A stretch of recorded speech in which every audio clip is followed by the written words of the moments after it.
Brock Bowers might be the best tight end in college football history. We often overuse the term generational player, but Brock Bowers is truly a generational tight end, and we might not see another prospect like him in a long time. But how high could he go in the draft because of his positional value as a tight end? Is that going to limit him, or is he just so good that it is not going to matter? Well, make sure to like and subscribe if you do enjoy this content, bro. It helps me out so much. As we get closer to draft time, it's probably going to get more and more overlooked just how great Brock Bowers was in college.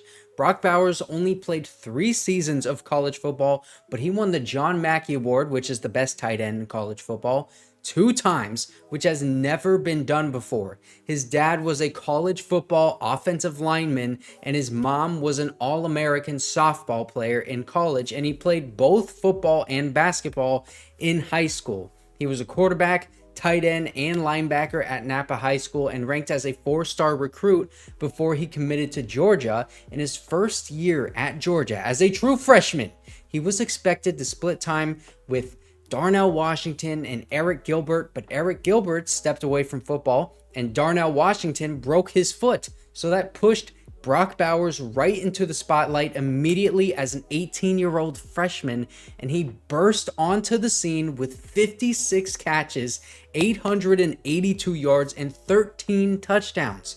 Those 13 touchdowns is the record for most receiving touchdowns in Georgia history, and he turned 19 in December of his first season of college football. So as a teenager, he was putting up those kind of numbers, historic numbers, as a tight end in the SEC as an undersized and underdeveloped tight end against some of the biggest and strongest competition in college football. And because of how impressive he was, he won the Sean Alexander Freshman of the Year award, and he was the AP SEC Newcomer of the Year. That Georgia offense, it had Jermaine Burton, Ladd McConkey, Adonai Mitchell. I'm sure a lot of you guys know those names. Those are a couple of receivers coming out of the draft this year that are thought of very highly. Darnell Washington, drafted by the Steelers, Zamir White, and James Cook, who are all either in the NFL right now or are going to be drafted within the first 3 rounds of this year's draft. Brock Bowers blew all of those guys out of the water with 882 receiving yards as a freshman, by the way, and the next closest had 497 yards. He touched the ball a total of 60 times in his freshman year and got 938 yards with 14 total touchdowns, and James Cook was the only one to outgain him with 1,012 yards on 140 touches. That is more than double the amount of touches that he had. And that was James Cook's senior season, where he ended up being drafted in the 2nd round by the Bills. Brock Bowers had more than double the average yards per touch and half the amount of touches and 3 more touchdowns as a 18 to 19-year-old freshman. I mean, that year, Georgia won the national championship, and Brock Bowers came up big when it mattered as he got a touchdown in each of their playoff games against Michigan and Alabama. So this proves that he rises to the occasion. His freshman year, before the year started, he wasn't expected to be such a pivotal role in this offense, and he turned out to be that. And then later on in the season, teams know that he's their leading receiver. He still was able to produce when the lights were brightest in the playoffs, in the national championship, catching touchdowns. I mean, this dude has ice in his veins, and he was 19 years old. Then his sophomore season, 2022, he had over 1,000 yards from scrimmage in 15 games and 10 total touchdowns, which won him his first John Mackey Award. He was again Georgia's leading receiver, but he was starting to run the ball more, especially against Kent State that year, where he rushed for 77 yards and 2 touchdowns. So he's not just a receiving threat, but a threat in the backfield and on end arounds as well. Then that 2023 season came around, and it was more of the same. He just dominated college football yet again, but this time he missed 2 games due to injury, and then he sat out the Bulldogs' last 2 games to protect himself from injury and hurting his draft stock, but he still put up 742 yards and 7 touchdowns and was yet again Georgia's leading receiver despite missing all of that time. Brock Bowers was an All-American every single year that he played, and the only other 3-time All-American players in Georgia history are David Pollack and Herschel Walker. He has every award and record that you could possibly imagine for a tight end in college football because of his receiving ability. Not only that, but the PFF stats, man, they back up his high level of play as he led in every single category that you can see here, which rarely happens across the board, but he had way more yards after contact, way more missed tackles forced, receiving yards, and then receiving grade is closer, but Kyle Pitts, he's still behind him. We were talking about Kyle Pitts being the best offensive weapon to come out in the past 10 years in that draft.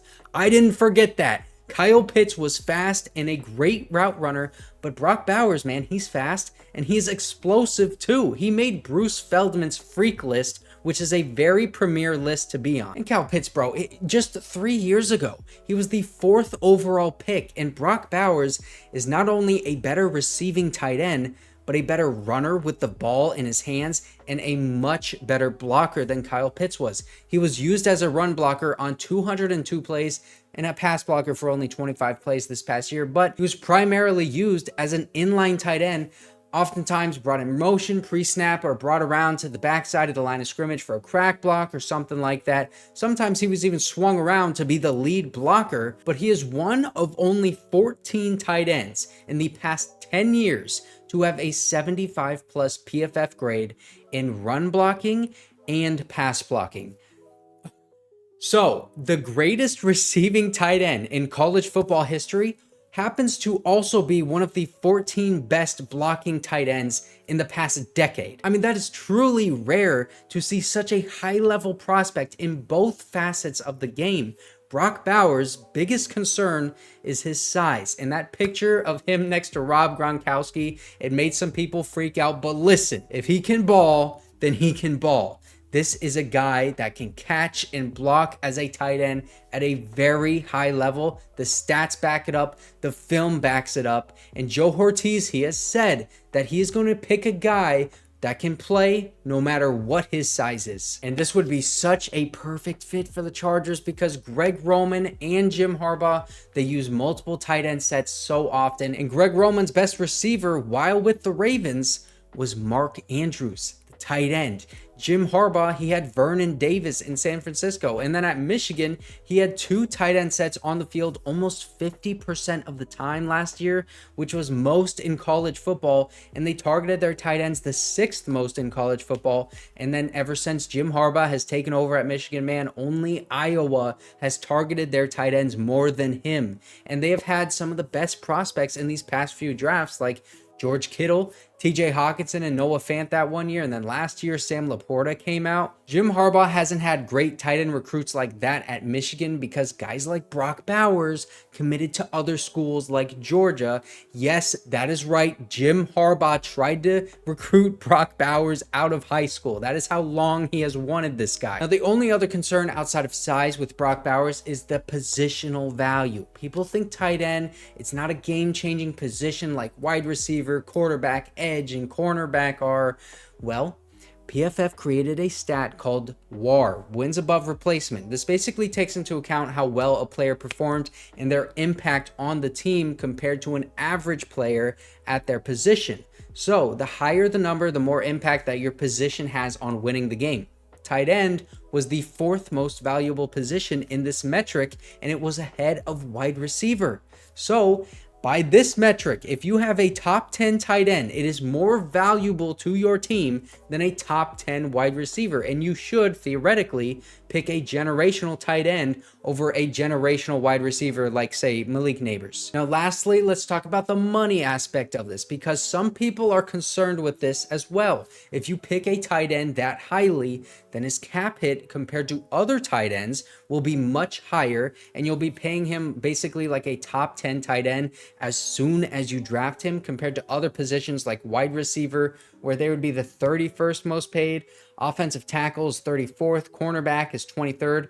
Make sure to follow Arjun on Twitter, by the way, because this is a very good point to bring up. You have to be 100% confident in your evaluation of Brock Bowers being a legit difference maker in order for that pick to not hurt your team significantly. And in my opinion, this would kind of be the only thing stopping Brock Bowers from going so highly, because from a team building strategy standpoint, it's not a great idea to take a tight end that high because you'd be paying him more than most tight ends immediately when you could draft another position and let's just say an equally as good player at offensive tackle or wide receiver, and you're not paying them nearly as high as the top 10 guys at their position, and they bring better value to your team because you're not banking on them being a top 10 guy right away like you basically are with Brock Bowers. So it may be a perfect fit for the Chargers to draft Brock Bowers, but will they do it?